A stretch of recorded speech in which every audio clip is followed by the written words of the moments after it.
All right, guys, welcome to Powerline Podcast, episode 111. It's crazy. Okay, a couple of weeks ago, I had Jason Novak on the show. Jason talked about this charity/fundraiser called Climbin For Kids, where they climb at the International Lineman Rodeo for a purpose. And the purpose is St. Jude's Hospital, Children's Hospital. Okay, the reason they started this was because of this man and this man's daughter. This man is Paul Koehler. Paul is on episode 111.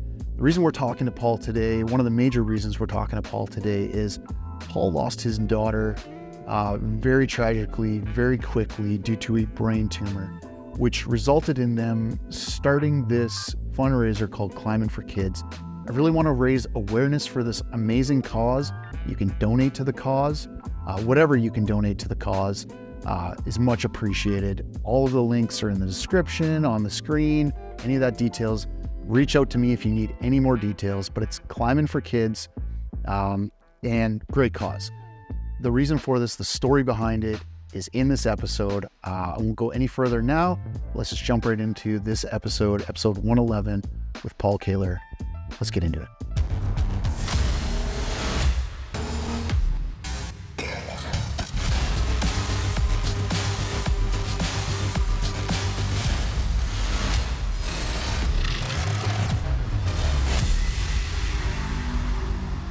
Paul, thank you for reaching out. Thank you for joining me on Powerline Podcast. Welcome to the show, and I'm excited to talk to you. Thanks, man. Nice to be here. All right. Since you've listened to a couple of these and we just kind of briefly chatted about it, you know the format, you know where we begin. We like to begin in the beginning. So take me back to where you're from and what that was like growing up. So I'm from a town called Peru, Illinois, and we're about an hour and a half outside of Chicago, right where Interstate 80 and Route 39 meet. The Illinois Valley, we call it, with a bunch of little towns. Probably our claim to fame around here is Starved Rock State Park, which is kind of a famous state park. And I think it's the number one tourist place in Illinois, or it was in the past. What makes it number one? It's just the hiking. There's big, huge rock walls and stuff. And I saw you were a ice climber. They have ice climbing in the winter. Oh, do they? There. Nice. Yeah, if you look up Starved Rock State Park, ice climbing. I might have to come visit then. Yeah, dude, you walk down the thing, and it's kind of known for this murder case that happened in the 60s, Starved Rock murders. There was just an HBO special that came out about it. Oh, so if you look up HBO Max, it goes Starved Rock Murders at Starved Rock, I think it's called. Yeah, that's right, where we're from. We go hiking there all the time. So it's an awesome place. What was growing up around there like, other than that park? It's middle class neighborhood. There are a couple towns, I guess. My dad was a football coach, high school football coach, teacher. Okay. My mom was a pretty much stay-at-home mom, raised us 4 kids. I have an older brother, a younger brother, and a younger sister. And, grew up. Football was a big part of your life growing up, like sports, football? Yeah. Oh yeah. Football as well was a big part. I had little kids. We'd go to my dad's practices and stuff like that. He wasn't I played football in high school, but he wasn't my football coach. He didn't retire, but he didn't coach football towards the end. So he was a made sure you high school girls track coach at the end. So he went from. So he retired. How did that transition go about? I think for the girls a little rough because I ran track also, so we'd be on the boys' side and the girls' side. I think he still coached the girls' track like he coached high school football. It got a little different, but I think he liked it. Yeah. So what made you, how did you find trades? How did you find line work? Did you have a family member or something, friend in it?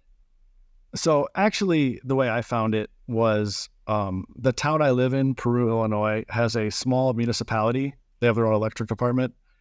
And growing up, the city has summer help.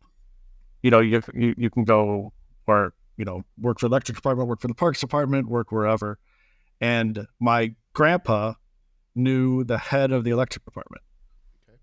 And I kind of knew some guys that worked there, like I went to school with their kids and stuff. I was like, hey, Grandpa, I think I want to work for the electric department. And my he's like, you sure you don't want to go work at the pool with the girls? I was like, no, Grandpa, I think I want to go work at the electric department. So they called the guy, and they hired me when I was 16. You had to have your license. So we would go out as soon as I started there with like, they did their own tree trimming, and we'd be 16 years old driving a big dump truck with a chipper behind it and doing some chipping and stuff like that. I ended up working there part-time for 2 years, all through high school. I would go in and, clean toilets, paint floors, basic, whatever they needed, answer phones, vacuum. That was my part-time job, was going in whenever I had some time off, not playing sports or doing stuff. And after high school, I went to a small community college up here, and there was an opportunity at City of Peru when I was 18. A couple guys left, and they were going to hire somebody, and I was interested in that job. College wasn't for me. I wasn't the best student always. It just wasn't working out. So I had another friend whose dad worked for Illinois Power at the time, or Ameren, Illinois, where I work now. So I went to him. His name's Tom Galandi, and I told him I wanted to get into the trade. I don't know if the City of Peru was the right fit for me to stay in a little town. I wanted to expand. At the time, the City of Peru was not union, and Ameren was union. And Tom, I had a long talk with him. He's like, "Yeah, we'll see about getting in all that." I'm like, "What's all that?" Yeah, totally. All right. So the Tom was good friends with our local 51 business agent, who was from the same area. He's from Oglesby, right outside Starved Rock. So I met with Dominic Rivara, and he talked, and met with him one day behind the big oak desk in the hall, and applied for all that, and ended up getting in right away. Number one on the list. Probably, looking back, was more some politics involved in it. They weren't union. They were going to get their new guy. We're going to take this guy. I think there was a little union fight going on there for a while, which I wasn't involved in at all. So went to all that when I was 18, and then hit the ground running. That's awesome. What was that area like for an apprentice? When I started? Yeah. Mostly distribution. Like, I listened to a lot of your episodes, what you do, this and that and this.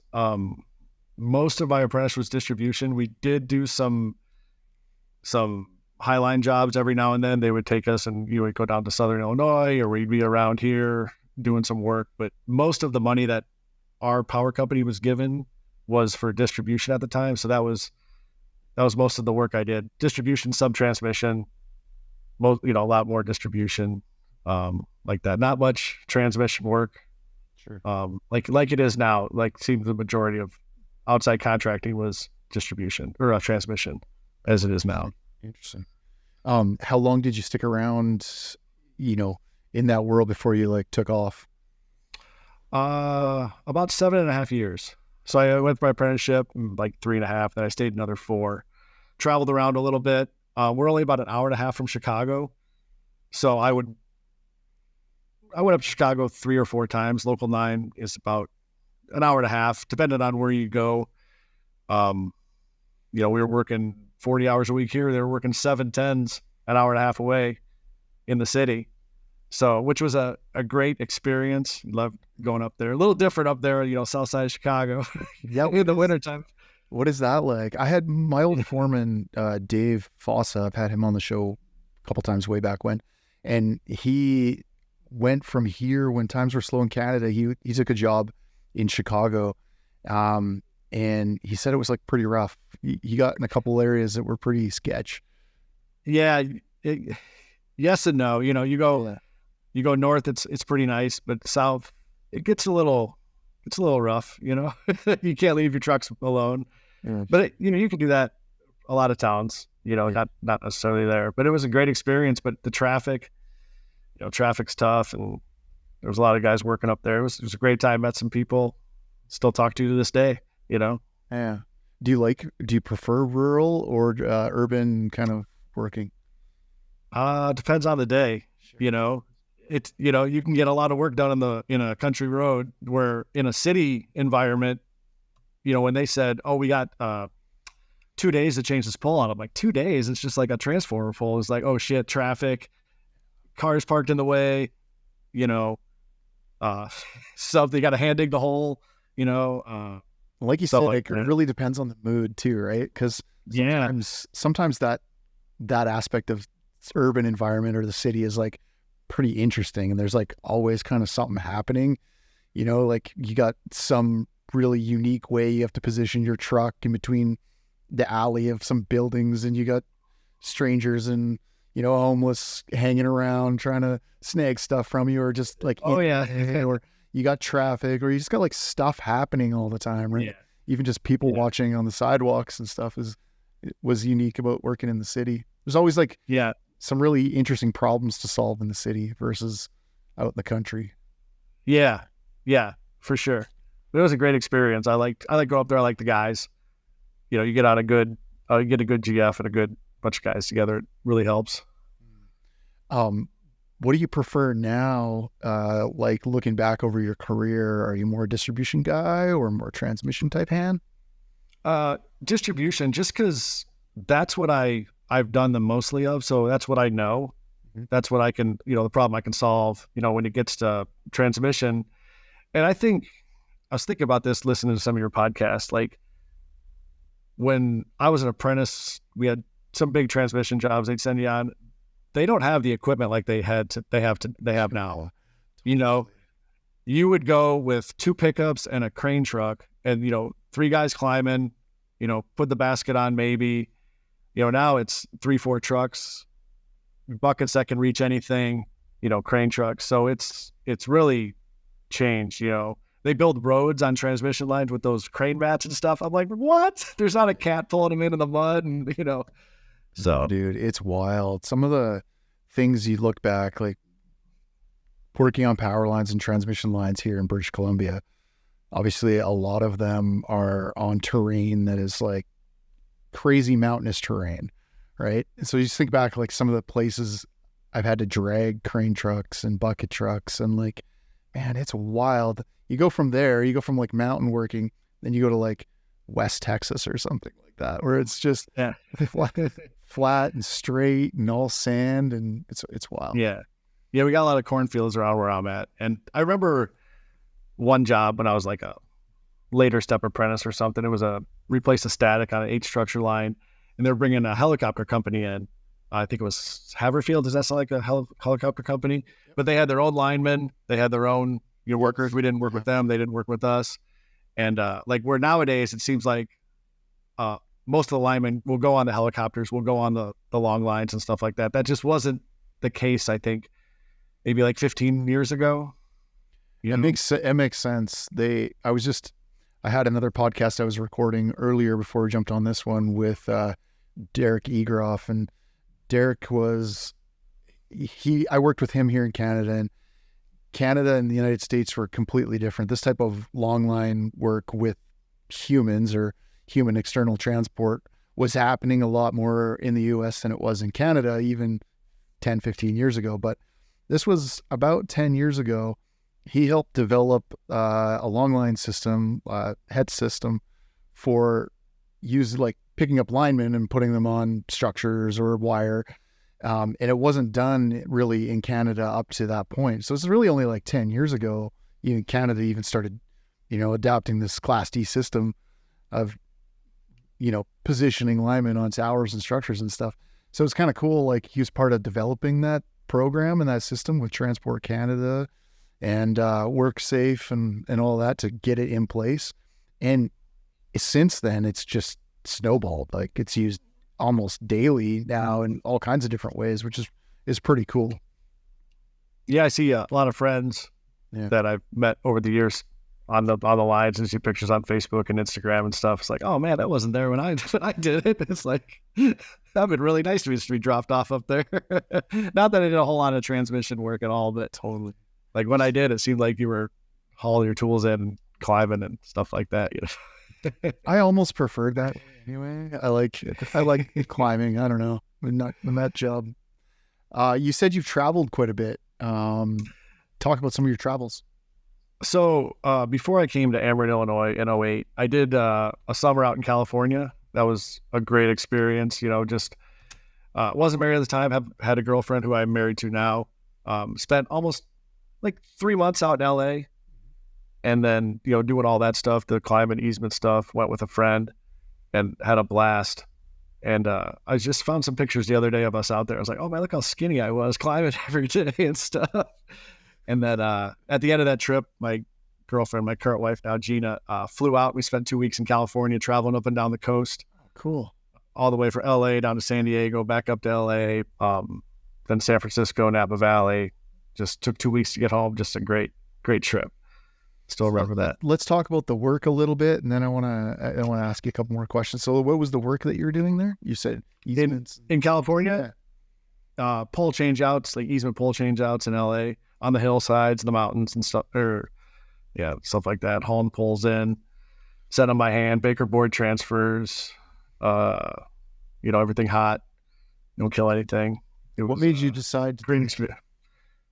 A guy I met was working in Illinois, and we were both journeymen at the time. And he said he had a friend out there, and they were making X amount of dollars. He made X amount of dollars this month. I'm like, what? I was like, yeah, I could do that for a couple months, make this bank, and that was it. And Gina was cool with it. She's like, yeah, go out. That'd be awesome. Great experience. All right. Went out there like a week later, 2 weeks later, had a job, and rest is history. You see it quite a bit now. Is it something that you'd still recommend people do? Yes, absolutely. Yeah, especially, I don't even know, like, since I have a family now, I probably wouldn't travel. It's different now if you didn't have kids, it's something to seriously consider. Seeing the world, meeting people, learning different ways to do stuff, stuff like that. But it was a great experience. It hits different when you have kids. And I was talking to Jason about that, just like with, I told him about my plans to go to Everest Base Camp and how that's kind of been a bucket list thing, like climbing the tallest mountains in the world was like, that was on my bucket list when I was a kid. And as soon as I had my own kids, it just felt almost like wrong. Like it felt selfish, and nothing against anybody that wants to go and still does climb mountains with, even when they have kids. It just, to me, it felt like if I was going to travel the world and go try to climb one of the tallest mountains in the world and ended up dying on that mountain, it just to me felt kind of super selfish. And like I have responsibilities now to these kids to be, try to be here as much as I can, but then also to try to live my life. So anyway, I settled on base camp instead of the top of Everest. So yeah, you got to have balance, man. I got to see it. I got to come. I've been watching some YouTube videos, and I gotta come around that corner on the trail and see, Everest, Lhotse, and Amadablin, like the three tallest mountains in the world right there. It's pretty cool. I can't wait. Yeah, I hope you put a lot of pictures up. That'd be. I'm gonna start making some. Start making some videos for social media and YouTube, and just like prep and getting ready for it, and then when I'm there, I'm gonna make a few videos and take a lot. Yeah, for sure. Tell me a little bit more about your travels. Where'd you end up after California?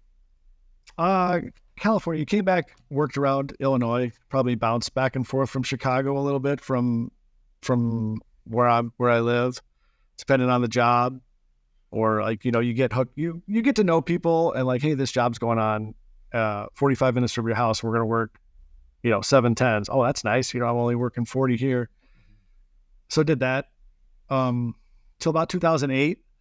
And, I had an opportunity to come to Ameren, Illinois, right in LaSalle, I live in Peru, and there's LaSalle, and it's pretty much sister cities are kind of connected. And we have a operating center here, and there was an opportunity to come to Ameren, and I took it,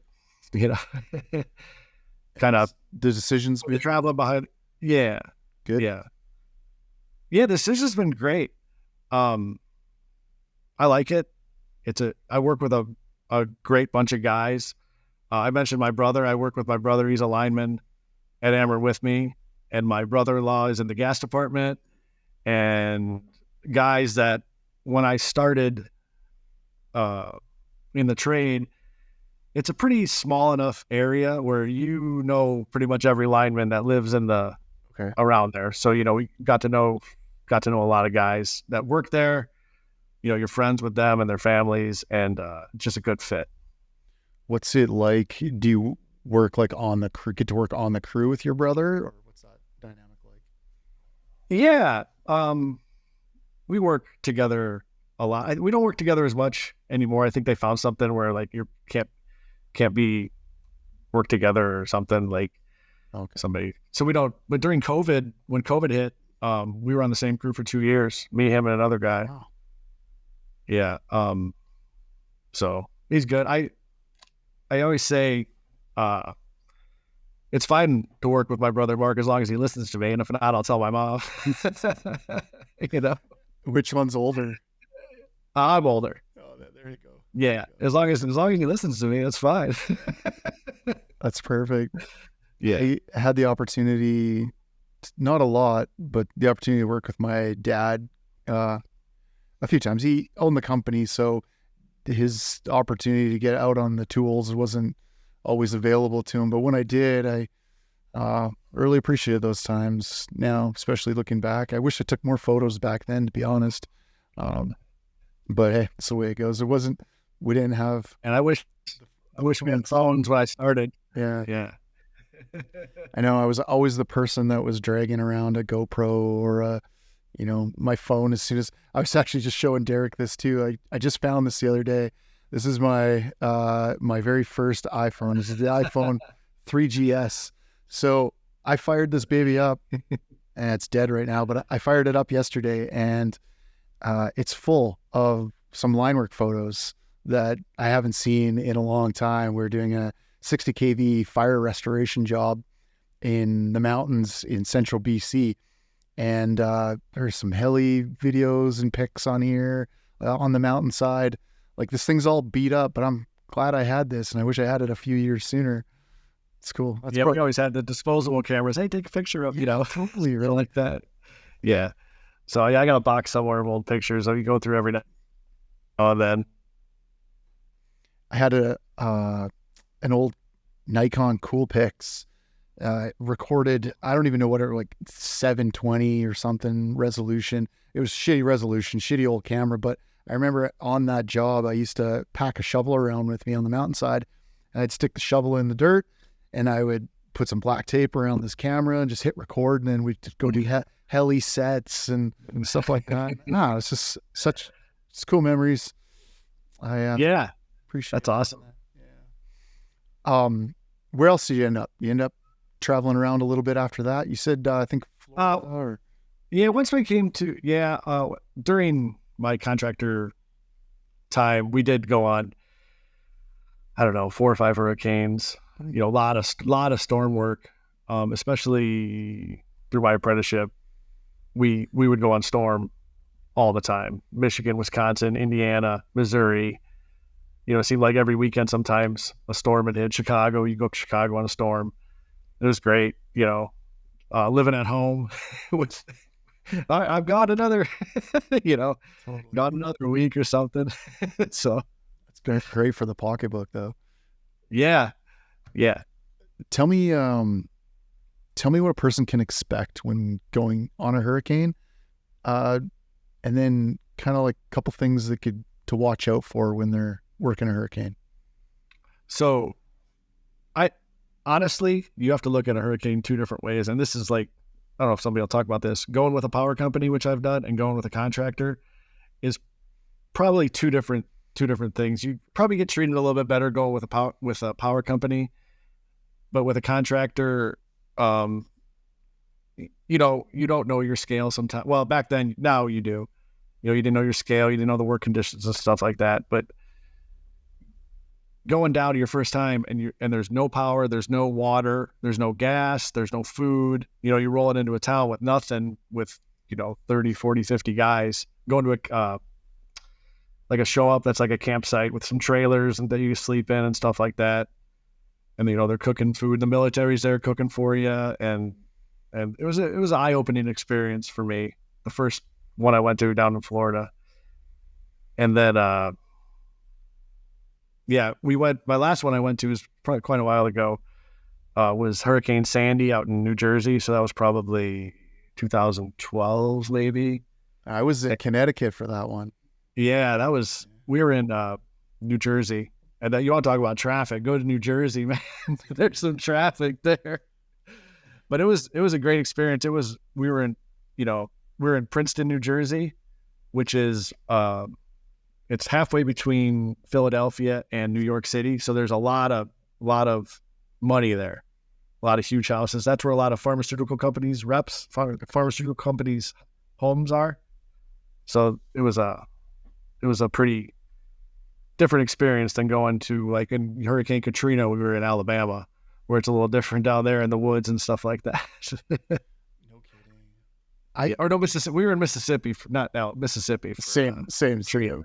Yeah. Same.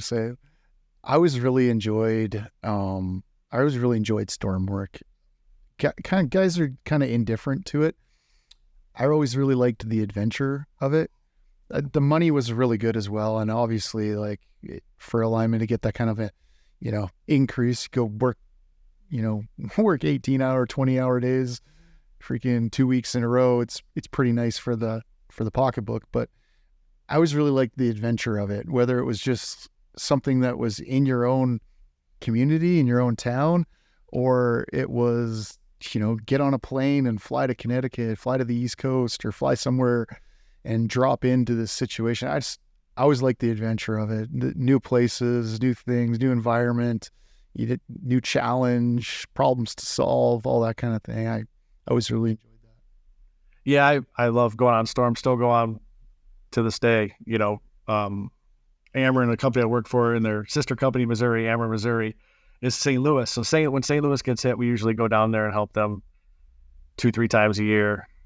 And then, travel around Illinois quite a bit when a storm hits. They flood the area pretty good. They want to get the power on within about 2 days. We want to get everybody back on, so we flood it pretty good. Nice. Those week-long storms, they don't like those, and nobody likes it. But being out of power for 7 days, man, that's, you roll in at day 6. It's it's amazing to see the horsepower that the U.S. throws at storm restoration. When it comes to, the electrical grid, it blows my mind to see, numbers of like 12,000 plus line workers show up from around the country just to help put the power back on in these, devastating times. It's pretty cool. It's pretty cool to see when everyone's leaving, the traffic's smooth sailing into the city. Yeah. Yeah, we send people a lot to hurricanes. It's just the way our overtime list works. Usually, I'm not at the top when the call comes in. But I'm just happy they send people. We usually send 2 to 4 guys per shop times 20 shops. We can get some guys down a lot of places. For sure. When did you decide to start rodeoing, and how did that come about? I think in 2012. Ameren started sending teams back, and there was another guy, my good friend Zach. I asked him, I said, "Hey man, we should do this. This sounds fun." And then another good friend of ours, Jordan, I go, "Hey man, you want to be groundman?" He's like, "Yeah, I'll do it." So we just went down. I only think the first year we had to try out. We just signed up and just had a blast. You go out to Kansas City, and Ameren puts a good spread on. We're at the nice hotel, right there by the convention center, and they treat you good. The shirts, the banquet, they treat us really, really, really well. And so we did that. We were a team for, till COVID hit. Zach's no longer with the company, and now my brother's stepping up to be on our team this year. So we call it like wish.com Zach is my brother, That's awesome. Yeah. Make a wish. He just made his dreams come true. Yeah, great value brand, Zach. He takes it well though. He's really good.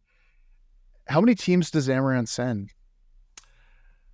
We send eight teams and 14 apprentices. This year we had a tryout, beginning of May we had a tryout, and I think 14 teams signed up, maybe 12 teams signed up, and they sent 8. So there's pretty good competition there. It always usually do pretty good as well, right? I've been to international 5 times now. I've competed twice, and then just been chaperoning or whatever 3 times. Mm-hmm. And I remember. It seems like I remember Amran's name up on the screen at the awards banquet quite a bit. Yeah. When we first started going back, there wasn't much emphasis on practice, and then you hear about the teams that are doing well, like what's it going to take? And Jason Novak was a big lead on this. Like, Jason, what's it going to take to do good? He's like, you got to practice. You got to get together. You got to, rodeo and real life line work are pretty different. It's not, it is poles and wire, but it is different. You can't just go out and work all day and then expect to go to a rodeo and do well, with the procedures and the, like, you can't put a cotter key in your mouth. What do you mean I can't put a cotter key in my mouth? I do it every day, stuff like that. Watch. Yeah.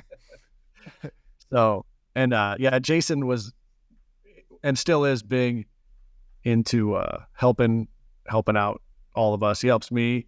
In 2019, our team finished first overall in an event, and we were blown away. It's like we practiced. He taught us what to do. We're on stage. It was a dream come true for us. We always don't do good in the mystery events, but then we knew what to practice and practice a lot. Practice a shit ton. And ended up paying off. And I like what Jason said about like breaking down your run. He put it in almost like the context like sports, right? Like breaking down your entire run. So, video recording your whole run. Like you guys did Hurtman Rescue, right? It was the one that, so yeah. Taking Hurtman Rescue, breaking it all down into steps, like putting your hooks on, putting your gloves on, the climbing portion, the actual, and then trying to get better at each step before you try to get better at everything as a whole. And I was like, yeah, it's so simple, but you're so right. Like that's such great advice. Yeah, he's great, and he's great with other competitors, like on our team, the apprentices he's wonderful with. Like, if you want to learn, he'll teach you, and he's not going to be, he is one of the best that's ever done the rodeos. Everybody knows who he is. Everybody comes up and says hi to him, but he is very humble. Yeah. Talk to you. And I hate to keep throwing my brother under the bus, but this is how my brother met Jason. We were going to a tryout. It's just a good story. And my brother goes up to Jason and goes, "Hey, I'm Mark. Nice to meet you. Oh, how's it going?" He's like, "Oh, you here judging?" He's like, "No, I'm competing this year." He thought he was a judge, and it's just a great story. He took it well, So good. Yeah. I know. Poor Mark. I'll have to meet him one day. Easy not. Yeah. What's some, from your perspective, for anyone listening that's into rodeoing or wants to get into it, because I do get quite a few questions on that. What's some advice getting into it? You mentioned practicing a lot, but is there something further to that? Yeah, and I'm by far not the best rodeo guy. You see some teams from California come in, and I'm like in awe of them, and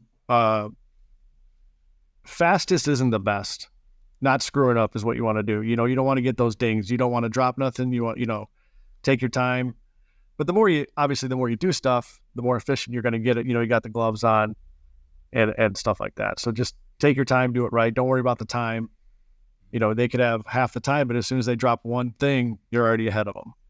So don't step on the hand line. Yeah. Don't touch something with your hooks on. Don't step out with your gaff guards on. A lot of talking. That's what we always did. Even like the stupidest thing, like on the pole, this, I'm moving, you gotta talk a lot. That's what we did. And, we never finished high in an event, but we did do good one year. We were really proud of that. Happy for that. Have you competed as both positions, groundman and the guy in the air? No.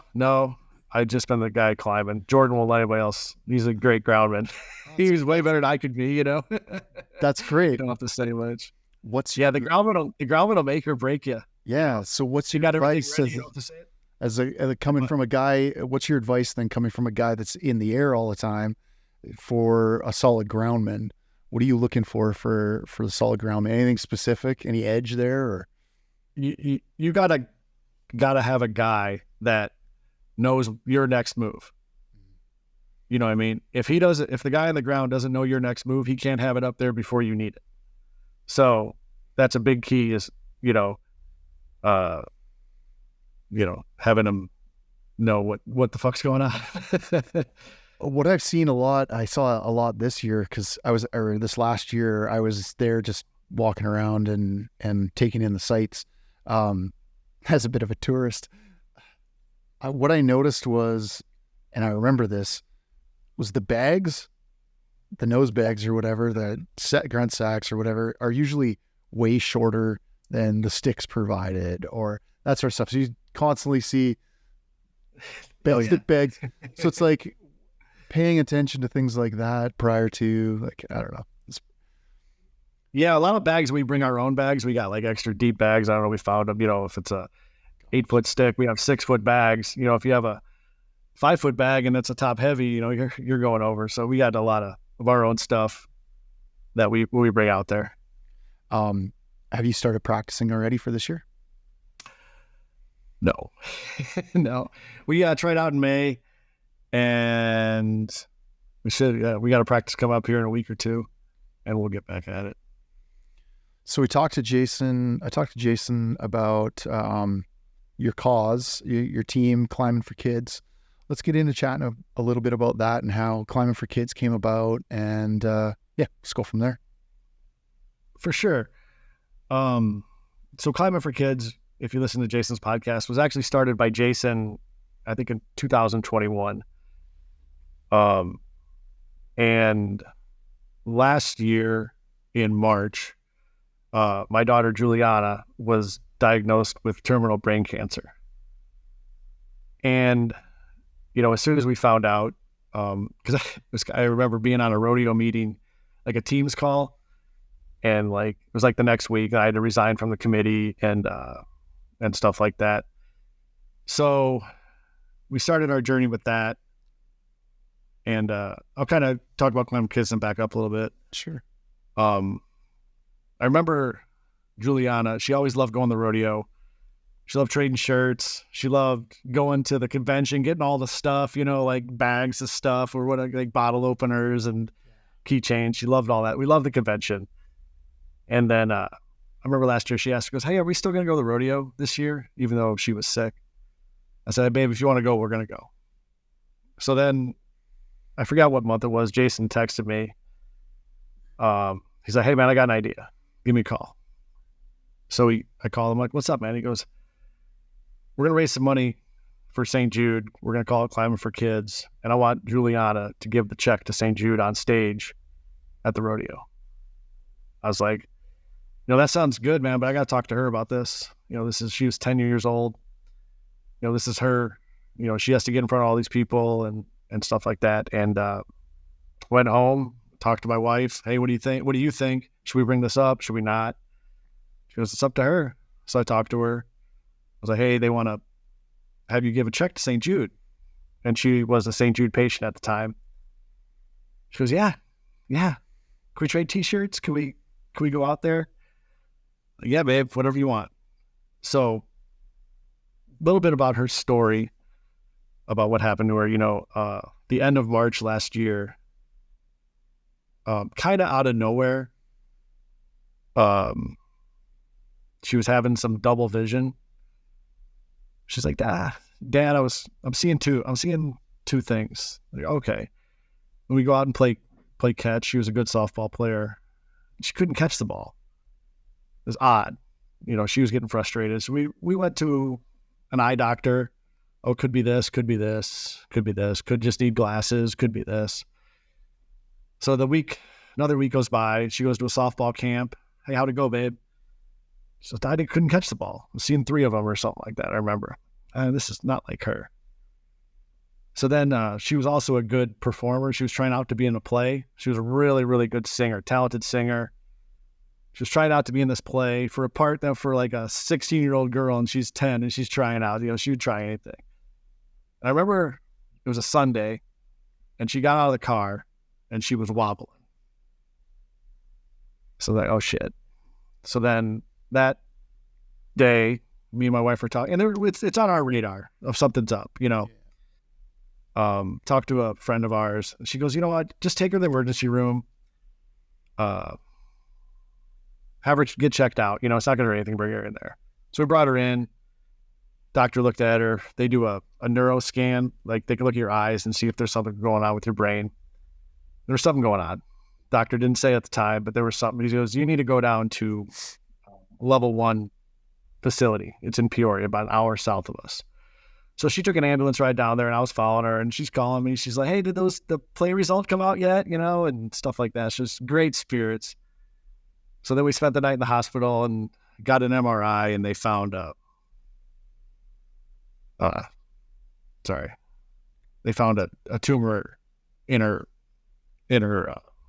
brainstem right away. They knew what it was right away. It's called a DIPG tumor. And I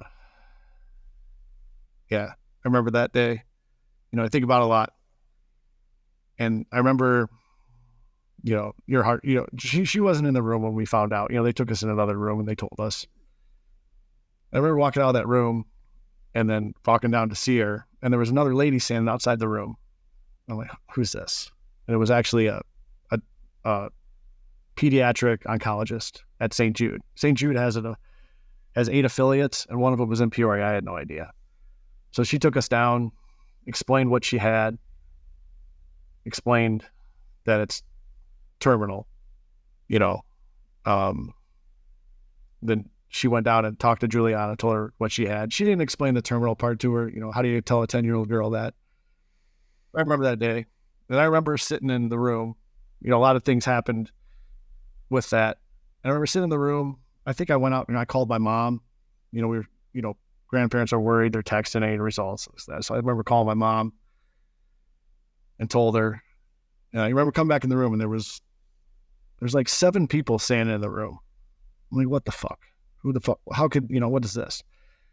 But it was the St. Jude team. They came up right away, introduced themselves. Hey, I'm this person. I take care of this. Hey, I'm this person. I take care of this. Hey, I'm this person. I take care of this. I'm like, hey, we have a clinic downstairs. Do you want to go see it? Yeah, we'll go see it. We go down, go through the clinic. That was on like a Monday or a Tuesday. So go home, take a day, and then come back. We'll talk about what we can do. And rough 2 days. I went back to the clinic the next day, met with the doctor for, like 3 or 4 hours, I remember. Not with Juliana. Juliana went with some nurses and some aides and stuff like that, played some games. I remember a sense of like, we got some help. I didn't feel alone. I felt alone for 2 days. But when they stepped in and they had this, it was something special. How, it was a long road ahead, and they kind of told us what was going to happen, and everything that they told us did happen. But she all she wanted to do, we had a trip planned to go to Florida. She told her she had a tumor. It's like, okay, can I go to Florida? We're supposed to leave like that next week.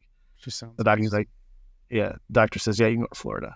So right away, her balance was so off. She was in a wheelchair right away. So she went from a 10-year-old girl playing softball to in a wheelchair within 2 weeks. We're crushed. Got a second opinion right away. That was one thing I want to talk about St. Jude and her doctor, Dr. D'Souza. I remember sitting in that room going, you got to be wrong. Not my girl. You got to be wrong. And like, how do I ask this lady for a second opinion? And we're talking, and she's like, hey, I already called up Lurie's Children's Hospital in Chicago for a second opinion. I already called them. You're going up there Tuesday. She's like, and that was something that I would never forget. Like, she took the initiative. Like, what if we are wrong? She's not a neuro-oncologist. She's just a general oncologist. Mm-hmm. So we went up to Lurie's Children's Hospital, and they confirmed it, talked about some more options, met the team up there, and went to Florida. It's hard.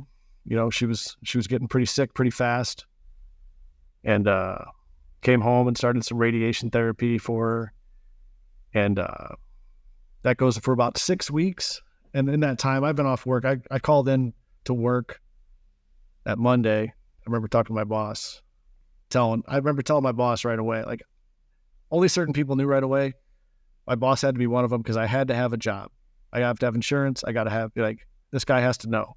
And he didn't tell anybody, but obviously when word got out, like, my brother works there. He's a mess. My brother-in-law works there. They're crying. Some people know something's up. Yeah. And I think I took like a week or 2 off, went to Florida, came back, started some stuff. When she started going every day for radiation, Gina would take her, and with my mother-in-law, my mom and dad live close. My in-laws live close. I'd go back to work for a little bit. So yeah, that kind of fucking sucked, man. That's what people say. Like, they ask me, like, how was it? Like, it fucking sucked. The whole thing sucked. And what I can say is there's some good fucking people out there that reached out to us, that I reached out to them. They helped us. We took a trip after her radiation was done to New York City. She wanted to go to New York City.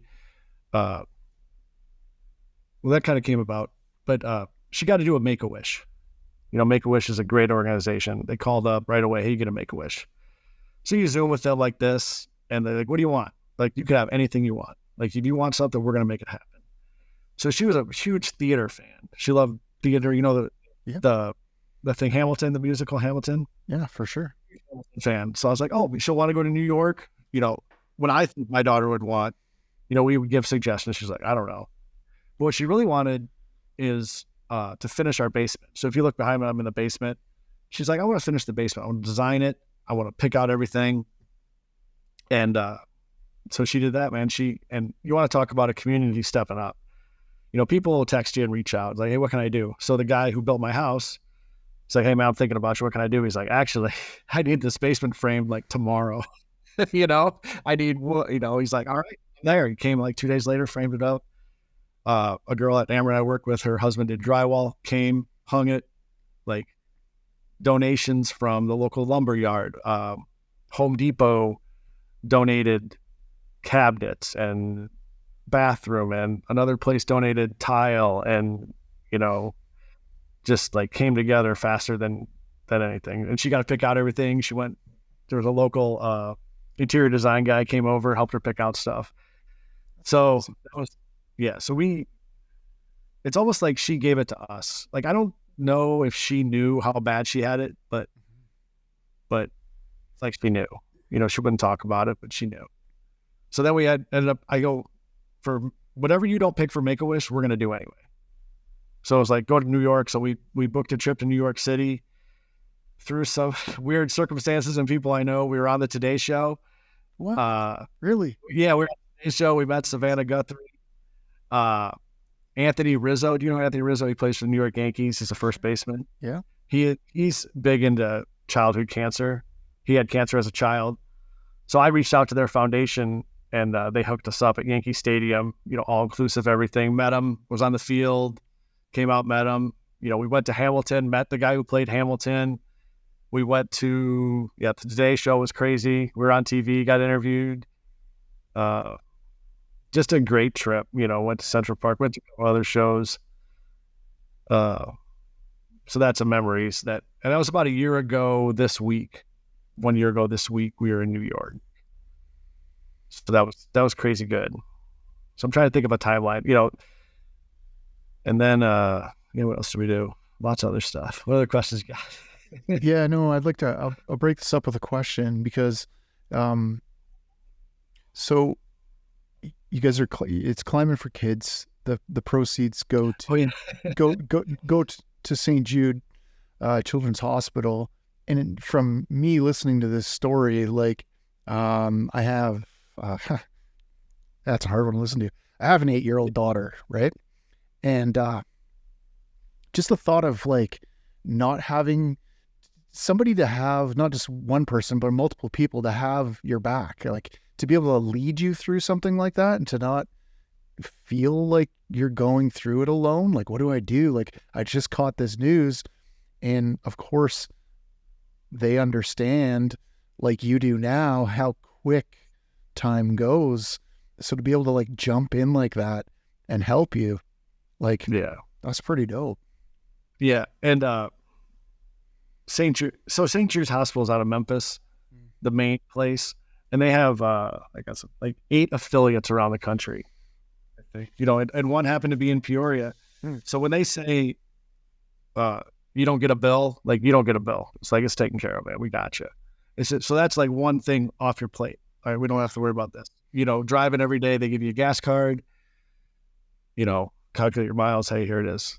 It's all taken care of. It's one huge burden that you don't have to bear when you're going through this. And that's something I want to relay about what we're doing with Climbin For Kids. A ton of money for St. Jude goes to research. That's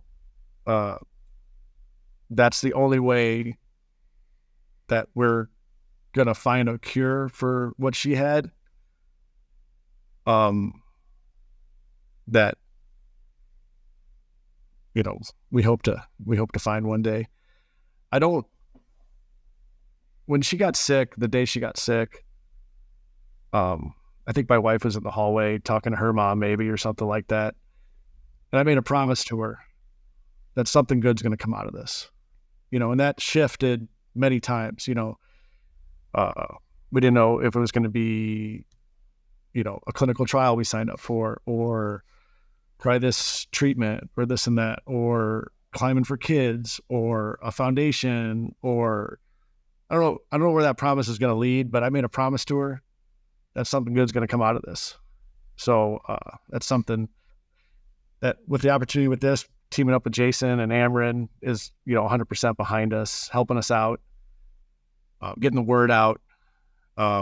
So last year, I don't think the word got out as big as we hope to this year. That's one of our goals with Climbin For Kids, talking to you.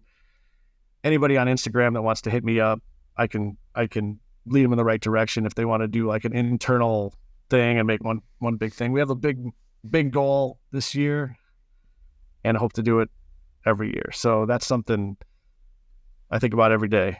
How can I honor her? I think you're doing amazing things. Like, I don't think that people fully grasp some of these things because there's so many things to give to. There's so many reasons to give out there, and there's so many asks, right? But how important these, when you connect with something, how important it is to like follow through with some action. And that's what I hope, whoever listens to this, if like you can picture yourself in this situation, like I sure as hell can, and just the thought of having to go through something like that, and then to know that there is people out there and foundations and organizations out there, like this is what the money goes to. This is what, like, whatever you're donating, whether it's financial or, giving of your own time or abilities or whatever that is, whatever that looks like, if you can do it, it's important because there's real people on the other end of it, like yourself, like they're real people. Linemen we've worked with or rodeoed with, and whether it's linemen you connect with or a ball player, a dad or whatever, it's important to follow through with some action. Yeah. I don't know. We didn't mention, but she did pass away. I don't know if we mentioned that, but about 6 weeks after the rodeo, she did pass away. She was at home with us, and it was, it sucked, I think about her all the time. A song will come on, and you start crying about it. That's just that's the reality of what we live with now. I don't want to forget about her. The sadness is like an honor to her. That's how I think about it sometimes. Absolutely. And I still have to go on. We have an 8-year-old son. That's wonderful. He's active. My wife, she's a school teacher. We gotta do stuff for him, and do stuff for ourselves and find a way to honor, find a way to do some good of what happened here. you know, that's our goal. Do you think that has finding a purpose and a mission helped with the grief? Is that something that you would almost recommend to anybody else that has to go through something like this to find some sort of mission? Yes, but not. So we're still grieving. It's only been 7 months, 8 months. We're still in the grieving process. It's a struggle every day. Some days, work is a release for me to get away from. Not even to get away. That's a bad word. But just I had to go back to work. I took about a month off after her passing, and I told her, I said I gotta get back to work. I gotta see the guys. I gotta, the guys I worked with, the company I worked for, stepped up, supported me, donated money, donated vacation days, donated, a text. Hey, I'm thinking about you, man. All that stuff. People I've never met before, different areas. Hey, if you need anything, let me know. I know you're down in Peoria all the time. You need a cup of coffee, I'll bring it to you. Stuff like that. Like, there's some good fucking people out there, and we met a lot of them. There's so much negativity out there in the world, but there's so many good people. There's so many good people in my community that did stuff for us that I'll never forget about. Makes me smile, just like, yeah. We were talking just before this, and I mentioned I get into it online with people about the brotherhood and the trades, because I reference this trade as like really feeling like a brotherhood, sisterhood, whatever hood you want to call it. And I think it is. Like, some of my best friends in life come from this industry. Most of them come from this industry. Most of my really good close friends, some of them I've never even met in person, or if I've met them in person, I've met them 2 or 3 times at the Lineman rodeo, or during my travels, I just happen to be in their area. I'm like, hey, coffee, beer, you want to like hook up for 5 minutes to 10 minutes? And we do. A couple of them, one of them, Isaac, like we've talked on the phone hundreds of times. We text all the time. I'd never met him. I was in Southern California. I'm like, hey, I'm in your area for a couple of days. He's like, come on over. You can stay the night. We gotta, like, that's what I'm talking about with brotherhood, sisterhood. That's my experience. You have a way deeper experience, but like, it's not dead. Like, there's no brotherhood's not dead. There's people that argue that online with me though, like it's dead, or you don't know what true brotherhood is. You have to, be a military veteran and go overseas, and like, I understand that form of it. This is my form of it, and it's not dead. Yeah. Oh no, for sure. It's definitely not dead. I felt it from my union leaders to my company leaders. That's not part of our brotherhood, but like, it is. We're a family. We're a utility family. You know what I mean? Yeah. And sometimes you don't get along with some of your family members, but 100%. But you're still a family, man. I felt the love. I still feel it. Yeah. Talk about this mission going forward. So this year, you're running the team again, like Jason said in his podcast. You're climbing for the cause again. So walk me through that a little bit. What are you shooting for, goals wise? A lot. I don't want to say a number because I hope to beat it by a lot. So our goal is, we had a lot of talks about this. What's our goals in this? And we're going to have a fat check on stage Saturday night of the rodeo, give it to St. Jude in her honor, I would say this year, maybe not every year, but for sure this year in her honor. To all your listeners or your Instagram followers, or if you have friends, like, reach out to me. I can give you the QR code. I can mail it to you. Hey, we're doing this charity for, if you have a rodeo team and want to do something like, hey, let's just pass the hat it'll be on stage, be part of it.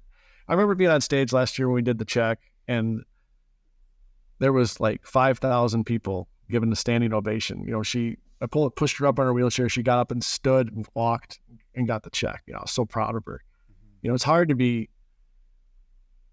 for her, man. She went from this 10-year-old girl singing, dancing to, couldn't smile right, couldn't walk. It was hard. I could see it. It was hard for her. But she did. She sorry. She I don't know how to put it, but like she accepted the challenge, man. She was inspiration. She had character. She thought about others. She didn't just think about herself. She wanted to do kind things, even though she was sick. We would go down to the clinic once a week. Either we go to Peoria or we go to Chicago to Lurie's Children's. Hey, I think Dr. Lish should like these donuts. We should buy donuts for the whole staff. All right, girl, we're buying donuts. Hey, let's bake some muffins for the nurses. All right, she'd bring muffins in for the nurses. She was always thinking about other people, and her kindness, she's an inspiration to me every day. And we're trying to just pass that along about, she was strong, man. So. Such a warrior, such a like victimless mentality. It's definitely, what a message. What a way to like leave a legacy, in a small amount of time, as someone who it doesn't seem like she claimed a poor me attitude. No, never did. Thinking of others to the end. And you know what? She could have, and it'd been okay too. She could have. She could have. We would have let her, but she didn't, man. She would laugh and joke, and like, okay, she couldn't really walk anymore. We played a ton of cards. Let's play cards. She would come over. Even though she'd cheat all the time at cards. We'd play whatever. She'd go over and cheat. She talks shit. She loved talking shit. Kind of like got it from her dad. I like to talk shit too. That's the lineman way, really. Yeah. So we think about back in those days, and and she was never. I don't want to say if she wasn't scared, because I know she was, but she never backed down. She never backed down. Champion. So yeah, she's an example for a lot of us, especially people that got to meet her through this process. What did I always really love the International Lineman Rodeo for the fact that it gets the families out. It really brings families out. It helps connect family with this trade and with this craft. And it's not a lot of other jobs out there that are like that. You know what I mean? Like you're not going to like take your kid to work day. If you're an accountant, it's kind of boring. The kid's just going to be like, oh, this is what you actually do for life. Like, yeah. But when kids come out and they see what we do, what their moms and dads do, it's pretty special. And that's one thing that the ILR has definitely done very well, is like connected families with the craft and with the trade and the industry. Is super cool. Cool to see. Yeah, we always used to joke that the rodeo only allows kids every other year, because like mom and dad like to have a good time out there too, so they would come every other year. True story. Yeah, but yeah, you know what? I've met some people through the rodeo that I'm still talk to this day. I was just texting a guy this morning about a possible rodeo to go to, and I still see people, friends on Instagram. You meet people through the rodeo, and two great stories from Canadians I met at rodeos is it was one of the first or second years we were at there, and this guy had a shirt on I liked.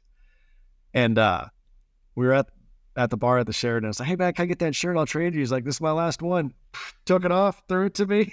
I think his name was John. And I seen him a couple of years after. He's like, just standing there with no shirt now. That's so dope. That sounds exciting. Yeah, and then we were competing one year, and then the master judge came up as we were walking to our event and said, hey, that handline's illegal. Like, what? Get the fuck out of here. He's like, nope, can't use it. Like, what do you do? You're in the event. I remember it was a Canadian, I couldn't tell you who it was, threw us their hand line from line. Here, take this. And like, that's what we used. Like, so the unselfishness out there too. It's like, it is a team competition, but everybody's hugging each other and, stuff like that and stuff like that. So those are very cool. I had a cool experience at this last one. I was just walking around taking some photos, and I remember standing along the outskirts just watching one of the apprentice events, and this lady looked at me and was like, "Are you Ryan Lucas?" And I was like, yeah, that's me. She's like, "Oh my gosh." She's like, "You have to meet my husband. He talks about you all the time." He's like, he got into the trade. You helped him in the trade. He's like, I don't know. I can't remember his name now. I can't believe it's slipping my mind. Meet too many people. That's why I'm sorry if I forgot your name. Yeah, you mean a lot to me, but I helped him get into the trade. I helped him build a resume to get hired on as an apprentice.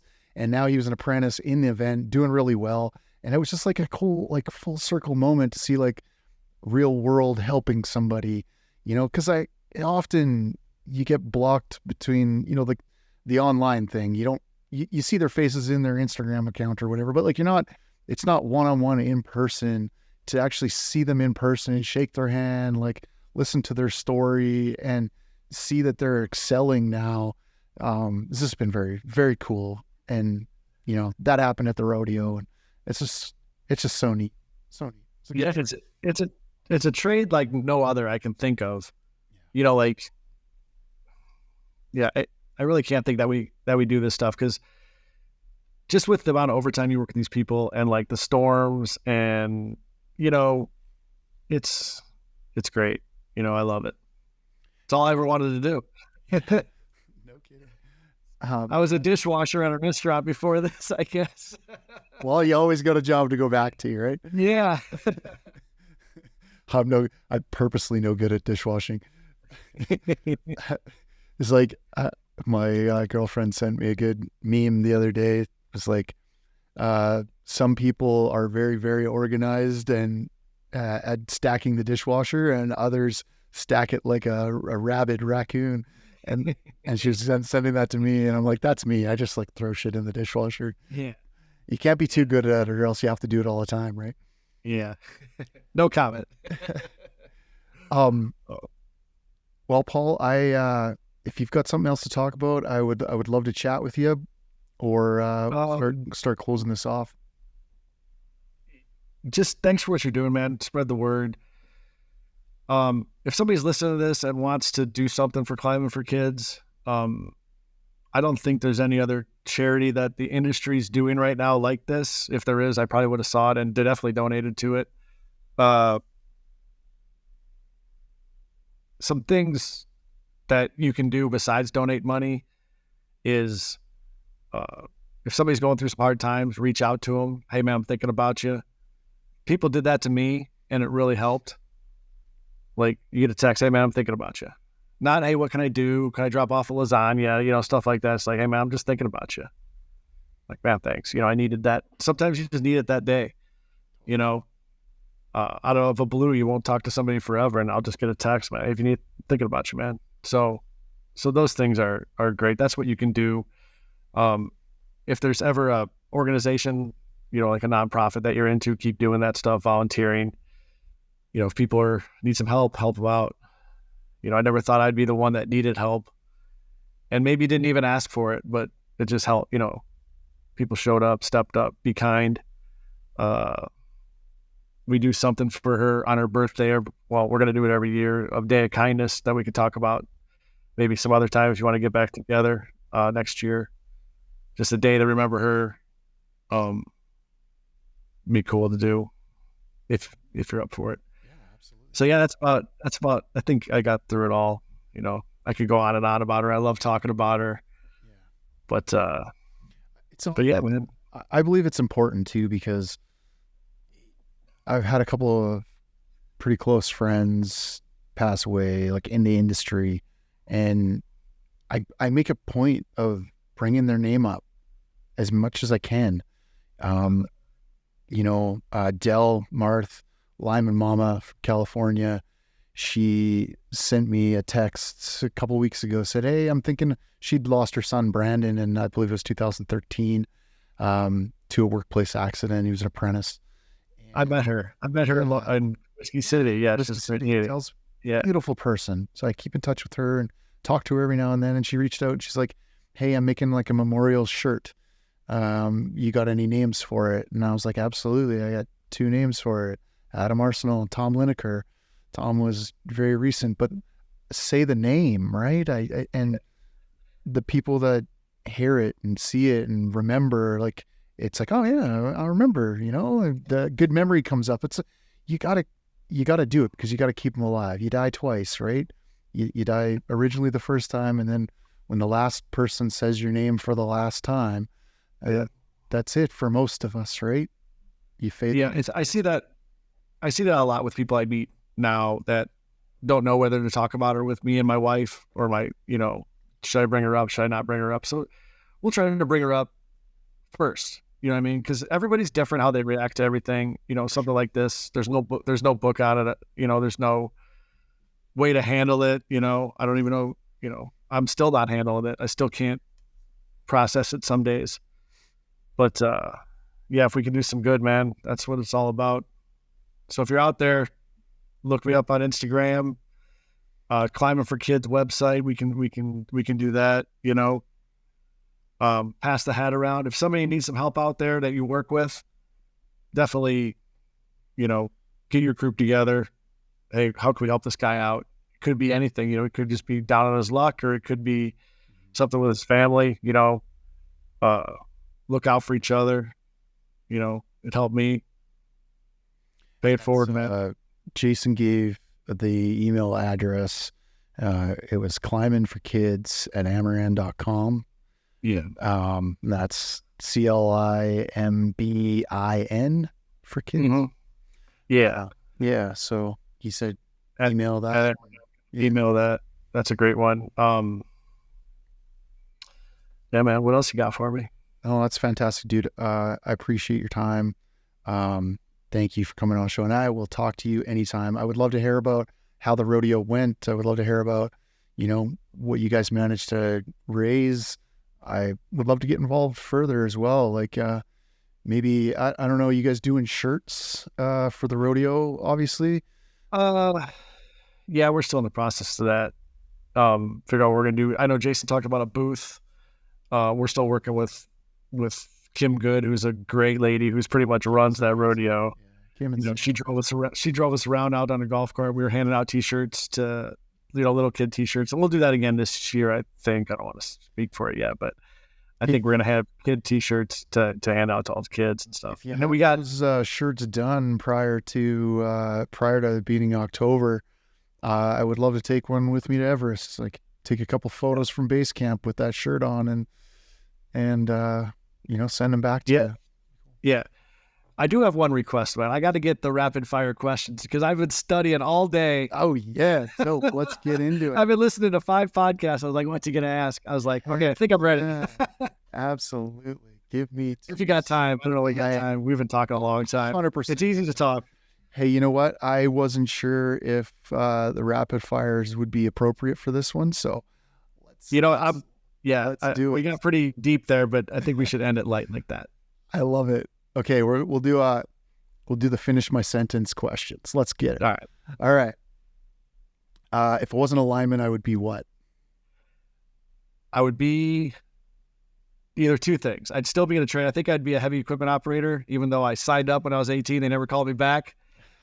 Or finance. I really love finance stuff, even though I wasn't good in school, like the stock market and stuff like that. I'm really intrigued by a lot of that stuff. I like watching that. So you didn't really dig my accountant remarks. But I'd have to be like moving around doing it. I couldn't sit at a desk. Totally. What's the most valuable tool, in your opinion, in a lineman's kit? Yeah. And this might surprise you. You know what it is? Right here. Heck yeah. I'm glad you said that.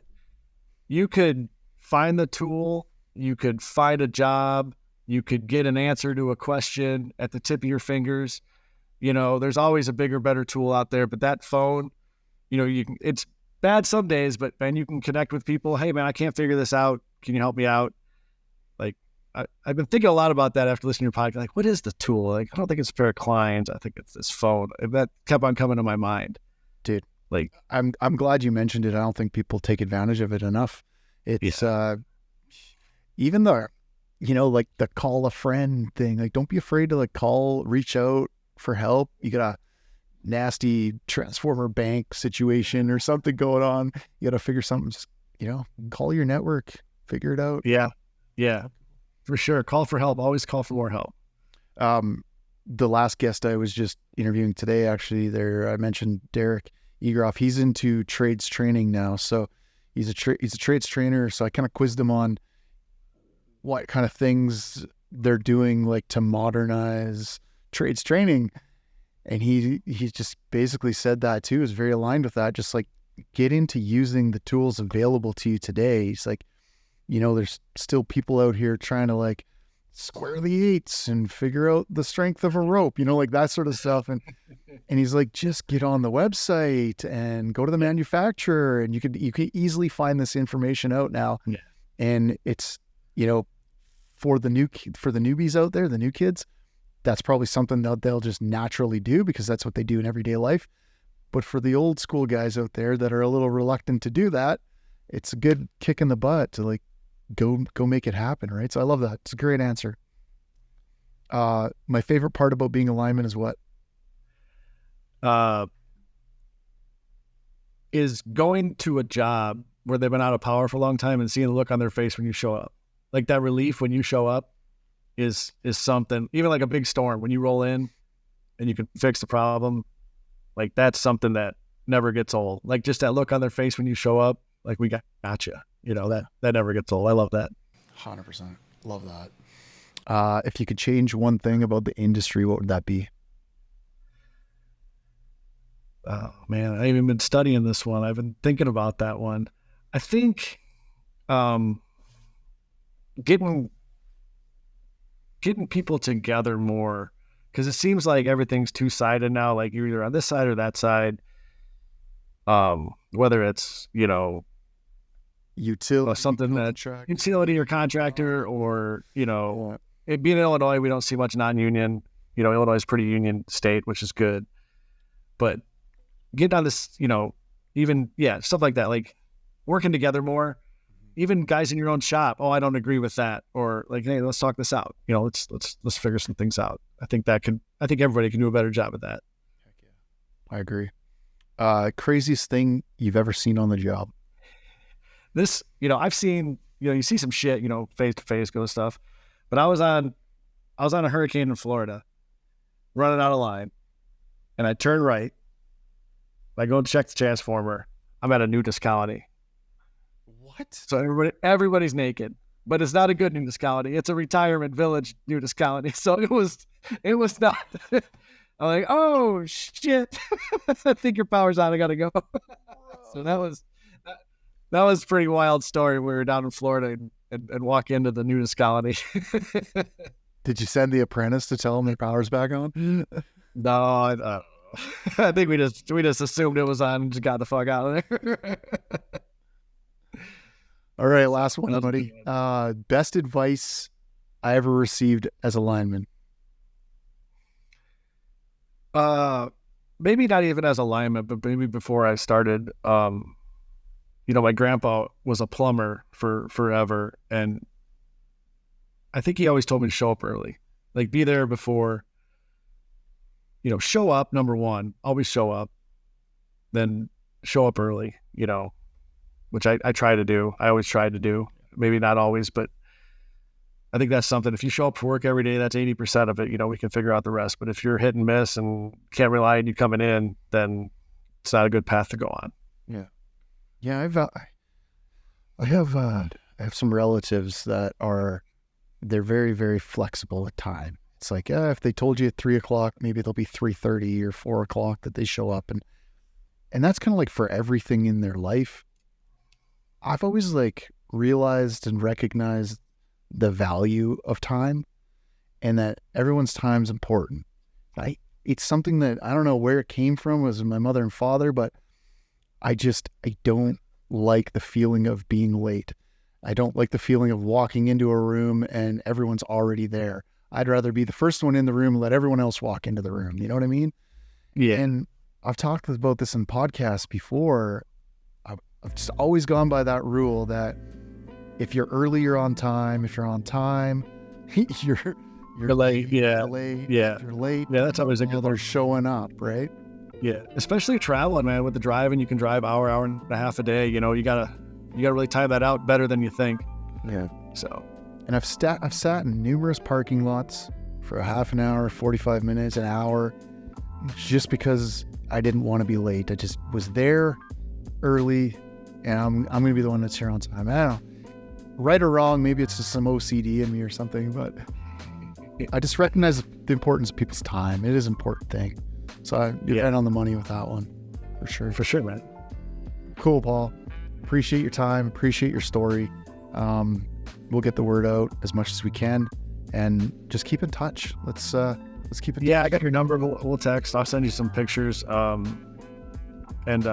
you want to look up my Instagram, it's Paul__Koehler, Koehler. And reach out if you want to do something with your company or with your group of guys. I can get you a QR code, or we can get you your own company QR code and have a fundraiser at your own company. We can do a lot. There's a lot of guys out there. Let's do some good. And it doesn't have to be a big sum of money. It could be like $10-$20 a person. It adds up fast. Absolutely. Yeah, no, 100% it adds up fast. It's really cool. And anytime throughout this process, you got something you want me to blast out on social media for you as well, just let me know. Happy to help. For sure, man. Appreciate your time. Okay, guys, I hope, as always, you were able to learn something from that episode. Very moving story. I know personally I can relate to this story. I have a young daughter, and as you can see in the episode, it gets me. I hope it gets you. I hope you find it within you to help in whatever way, shape, or form that is, whether it's financially or with your time or whatever. But please consider it. Please, at least at minimum, pass the story along so other people can hear and potentially donate to the great cause that is this cause. And as always, I appreciate you. If you could subscribe, like, follow, all those good things to the channel, to the show, it's much appreciated. And until next time, peace.